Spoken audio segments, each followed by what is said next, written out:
कर युवा अपनी जिंदगी बर्बाद कर देते हैं, नेता पहचानने से मना कर देते हैं साहब। जो सो कथित रावण हैं, जो अपने आप जिनका नाम रावण वो कहते थे अब नहीं लगाते हैं, उन्होंने अपनी सेना को पहचानने से इंकार कर दिया।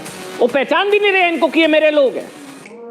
कान पर हाथ पकड़कर नेता के बहकावे में उतर गए दंगा करने। यूपी के अंदर दंगाई उपद्रवी होने का उन पर टैग लग जाता है, ये देखिए आप। लेकिन जिन नेताओं के चक्कर में युवा अपराधी बन जाते हैं, वही नेता उनसे पल्ला झाड़ लेते हैं। यूपी के प्रयागराज में हुई हिंसा से समझ सकते हैं, ये सारे जितने हैं ना, ये चंद्रशेखर के चक्कर में पुलिस पर चढ़ गए, पुलिस पर हमला बोल दिया, गाड़ी पलट दी, हिंसा, आगजनी, तोड़फोड़, सब कुछ हुआ, दंगा करने की कोशिश हुई। सारे कान पकड़ के पुलिस वैन में बैठ रहे हैं। नेता एसी कमरे में बैठा है, नेता से बाइट लो, बोलता है मैं पहचानता नहीं कौन है ये सब, हम आपके हैं कौन, तेरा मेरा रिश्ता क्या पूछ रहे हैं, वो पहचानता नहीं है नेता। चंद्रशेखर ने दंगाइयों को किसी भी तरह की कानूनी मदद का ऐलान तो दूर, पल्ला झाड़ लिया, पहचानने तक से इंकार कर दिया। बात सबसे पहले आज इसी खबर की। मैं चाहता हूं इसकी सीबीआई के द्वारा जांच की जाए, क्योंकि हमारे जो कार्यकर्ता हैं वो संविधान को मानने वाले लोग हैं, वो कभी हिंसा का प्रयोग नहीं करते।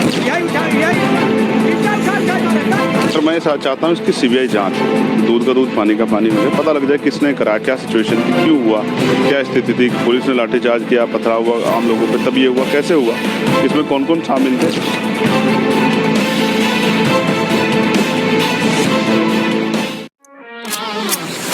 पिछले कुछ दिनों से ना आगरा से इटावा तक, कन्नौज से लेकर प्रयागराज, ध्यान से सुनिएगा क्या क्या हुआ पिछले कुछ दिनों के अंदर अंदर। मतलब आगरा से लेकर इटावा तक, कन्नौज से लेकर प्रयागराज तक जिस तरह से जातीय विद्वेष फैलाकर उत्तर प्रदेश को दंगों की आग में क्या धकेलने की कोशिश हो रही है। सवाल ये उठ रहे हैं साहब कि क्या योगी सही थे जब उन्होंने वरिष्ठ अधिकारियों के साथ राज्य में कुछ अराजक तत्वों द्वारा जातिवाद की आग लगाने का अंदेशा जाहिर किया था।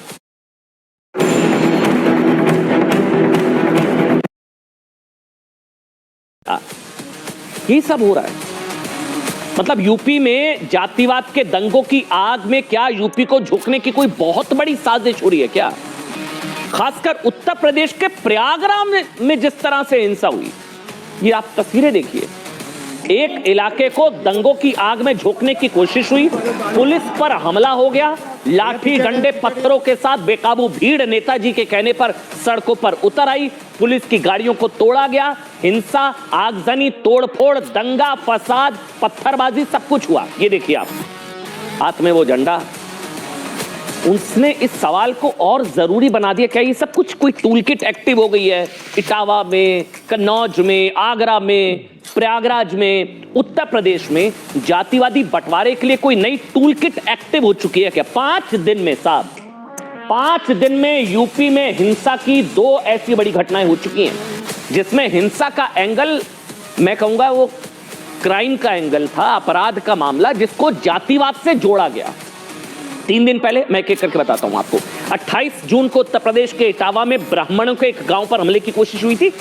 ये 26 तारीख की जो पहली तस्वीर आप इस तरफ देख रहे हैं, याद है? वहां पर आरोप आही रेजिमेंट पर है। आरोप है कि इटावा में हुए चोटी कांड के विरोध में ये लोग सड़कों पर उतरे। हिंसा के पीछे वो लोग थे जो अपराध को ब्राह्मण वर्सेस यादव में बदलकर जातीय संघर्ष को बढ़ावा देना चाहते थे। ये हुआ 26, और आप आज उसको लेकर बयान आ रहे हैं। कल प्रयागराज में एक दलित की हत्या और एक दलित बच्ची से बलात्कार की घटना से जुड़ी राजनीति में जबरदस्त हिंसा हुई, जबरदस्त बवाल हुआ। नेताजी ने अपने लोगों को पहचानने से मना कर दिया। मैं बार बार बोलूंगा, देश का युवा ना आए इन नेताओं के चक्कर में, भड़काएंगे, उकसाएंगे, इसी कमरे में बैठेंगे, पहचानने से इंकार कर देंगे, आपका भविष्य खराब हो गया खराब। इससे पहले यूपी में भी साहब कई जगहों पर करणी सेना बवाल मचा चुकी है। करणी सेना भी, आगरा में तो करणी सेना ने राजपूत राजा राणा सांगा को गद्दार कहे जाने के खिलाफ खुलेआम तलवारें लहराई थी।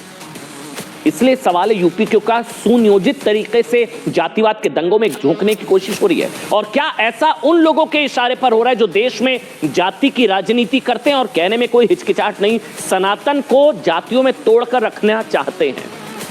सब पहले अपना प्रयागराज की बात करेंगे। क्या हुआ मैं आपको तफसील से समझाऊंगा। उत्तर प्रदेश के प्रयागराज में हुई हिंसा को लेकर यह सवाल इसलिए क्योंकि कल ही, ध्यान से सुनिएगा, भीम आर्मी के सांसद चंद्रशेखर आजाद प्रयागराज आने वाले थे।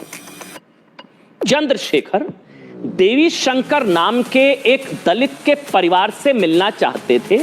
देवी शंकर, जिनकी 12 अप्रैल को दुखद हत्या कर दी गई, एक दलित देवी शंकर, उनके परिवार से मिलना चाहते थे चंद्रशेखर।